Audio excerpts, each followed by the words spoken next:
मित्रांनो नमस्कार. माझं नाव अक्षय कुलकर्णी, बेळगावचा आहे मी.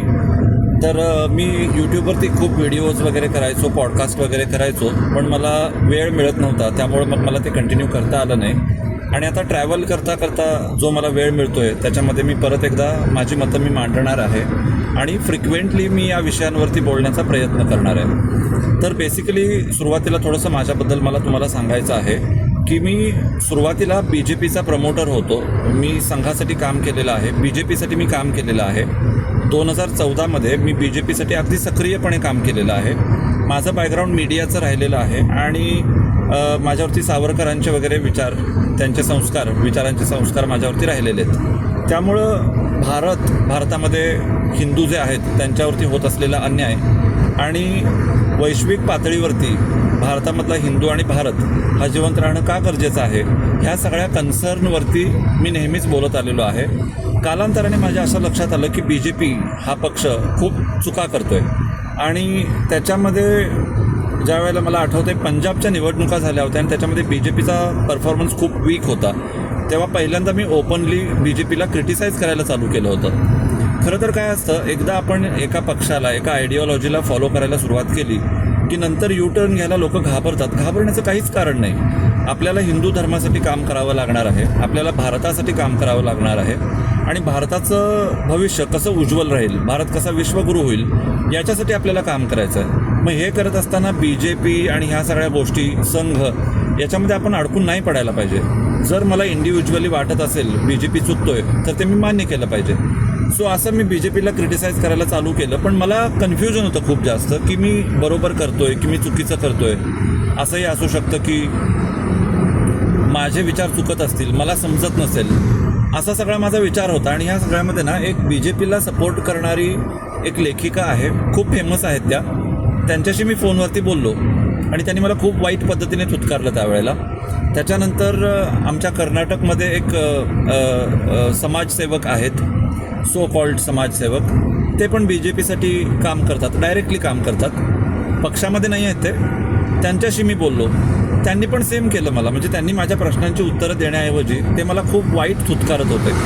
पण ठीक आहे. त्याच्यानंतर आपल्या महाराष्ट्रामध्ये एक खूप फेमस वरिष्ठ पत्रकार आहेत ज्यांनी पुस्तकं वगैरे लिहिली होती BJPवरती की BJP सत्तेमध्ये येणार आहे वगैरे वगैरे.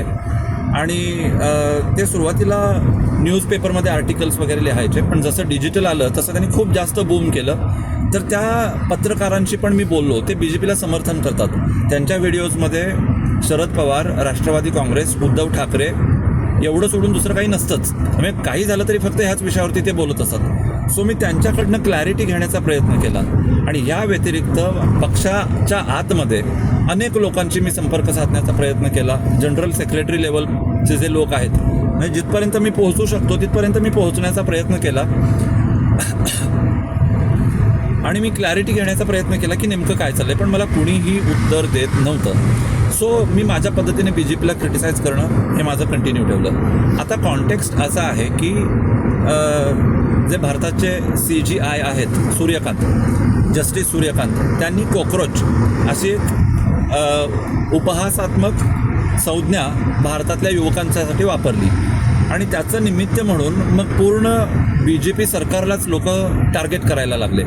आणि अशामध्ये एक कोणीतरी विचित्र मुलगा उठला आणि त्याने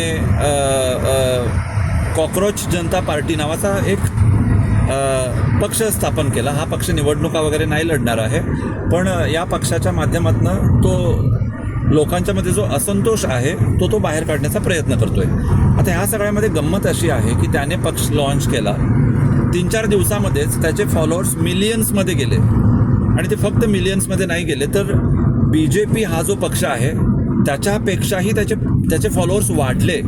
BJP हा पक्ष खूप फेमस याच्यासाठी पण आहे कारण तो जगातला सगळ्यात मोठा पक्ष आहे आणि जगातला सगळ्यात मोठा असलेला पक्ष, त्याच्यापेक्षाही त्याचे फॉलोअर्स सोशल मीडियावरती वाढले, कॉकरोच जनता पार्टी. मग त्याच्यानंतर आता तुम्हाला त्याला सिरियसली घ्यावंच लागेल. या ठिकाणी मला एक महत्त्वाचा मुद्दा सांगायचा आहे. मी कुठल्याही पद्धतीने त्या कॉकरोच पार्टीला सपोर्ट नाही करत, कारण तो खूप लेफ्टिस्ट माइंडसेट असलेला मुलगा आहे.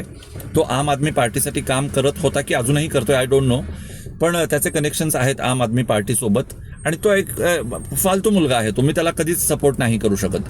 प्रश्न हा आहे की त्याला सपोर्ट करणारे जे लोक आहेत ते कोण आहेत. ते सगळे लेफ्टिस्ट आहेत असं आपण नाही म्हणू शकत.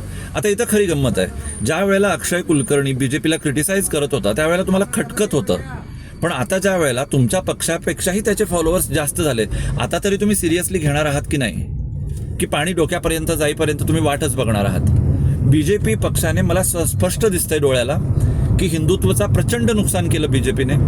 संघ रामाला देवच मानत नाही. जे लोक रामाला देव मानत नाहीत ते माझ्यासाठी कुणीच नाही आहेत. मग संघ असला म्हणून काय झालं? संघाकडे पॅकेजिंग खूप छान आहे म्हणून मी संघाला ॲप्रिशिएट करू ही भूमिका मी घेऊ शकत नाही. आता ज्या वेळेला मी संघाला पण क्रिटिसाइज करतोय त्यावेळेला तुम्हाला वाटेल की हा कोण अतिशहाणा संघाला पण क्रिटिसाइज करतोय, पण ही फॅक्ट आहे. संघाचं जे हिंदुत्व आहे ते कोरडं हिंदुत्व आहे, कम्प्लिटली कोरडं हिंदुत्व आहे. ते कुठलीही गोष्ट मानत नाहीत, कुठलेही रिच्युअल्स मानत नाहीत. हे सगळं होत असताना मी तुम्हाला 1000 एक्झाम्पल्स देऊ शकतो की मी संघ, बीजेपी, मोदी यांच्या विरुद्ध का जात गेलो. पण आता तरी आपल्याला वेळ आलेली आहे, आपल्याला जागरूक झालं पाहिजे. कारण जर आपण जागरूक झालोय हे बीजेपीला लक्षात आलं. आपण म्हणजे कोण? बीजेपीचे वोटर्स, बीजेपीचे सपोर्टर्स जागृत झालेले आहेत. असं जर बीजेपीला वाटलं तर बीजेपी घाबरू शकते. बीजेपी घाबरून यू टर्न घेऊ शकते आणि त्यांची जी आयडिओलॉजी आहे, थॉट प्रोसेस आहे, त्याच्यामध्ये ते बदल करू शकतात. आणि आपण जर ब्लाइंडली जय मोदी, जय बीजेपी, जय संघ करत राहिलो तर मग ते आपल्याला रसातळामध्ये घेऊन जाण्याशिवाय राहणार नाही. आता याच्यामध्ये बरेच असे मुद्दे आहेत की ज्याच्यावरती मला बोलायचं आहे, पण मला व्हिडिओ खूप जास्त लांब नाही करायचा आहे म्हणून मी व्हिडिओला शॉर्ट ठेवणार आहे. पण मला जसं वेळ मिळेल तसं या टॉपिक्सवरती मी बोलत राहीन. याच्यावरती तुमची काय मतं आहेत ती मतं तुम्ही नक्की मला कळवू शकता. ठीक आहे, परत भेटूया. थँक्यू, नमस्ते.